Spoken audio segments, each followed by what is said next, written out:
खोया हुआ खजाना। गर्मी की छुट्टियों में रोहित और उसकी बहन अनुष्का अपने दादा दादी के गांव गए।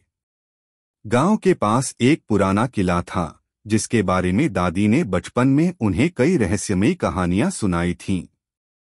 यह किला अब खंडहर बन चुका था, लेकिन कहते थे कि इसमें एक खजाना छिपा हुआ है। एक दिन रोहित और अनुष्का ने तय किया कि वे किले की सैर करेंगे। उनके हाथ में सिर्फ एक पुराना नक्शा था जो दादाजी के किताबों के बीच मिला था। नक्शा अधूरा था, लेकिन उसमें एक जगह सूरजमुखी का कमरा लिखा हुआ था।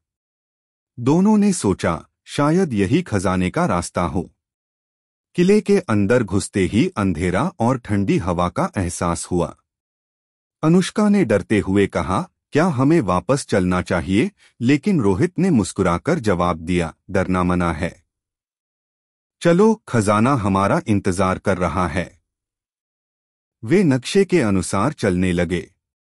रास्ते में टूटे हुए दरवाजे, झाड़-झंखाड़ और अजीब सी आवाजें सुनाई दे रही थीं। अचानक एक दीवार पर उन्हें सूरजमुखी का निशान दिखा। यही है, रोहित ने उत्साह से कहा। उन्होंने दीवार को ध्यान से देखा तो पाया कि वह दीवार एक गुप्त दरवाजा थी। जैसे ही उन्होंने उसे धक्का दिया, दरवाजा धीरे धीरे खुला। अंदर एक छोटा कमरा था जहां मिट्टी के कई घड़े रखे थे।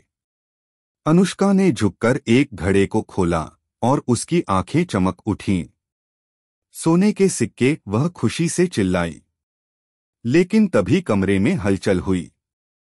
रोहित और अनुष्का ने पीछे मुड़कर देखा कि दीवार पर एक बड़ी छिपकली जैसी छाया हिल रही थी।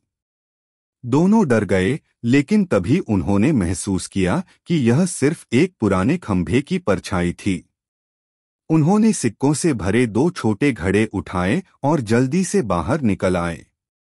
बाहर आते ही रोहित बोला, यह खजाना तो हमारी लाइफ का सबसे बड़ा एडवेंचर बन गया। दादा दादी को खजाने के बारे में बताते हुए दोनों ने उनकी आंखों में गर्व देखा। रोहित और अनुष्का ने सीखा कि अगर जिज्ञासा और साहस हो तो हर मुश्किल पार की जा सकती है। खजाने की खोज उनके जीवन का सबसे अद्भुत अनुभव बन गया।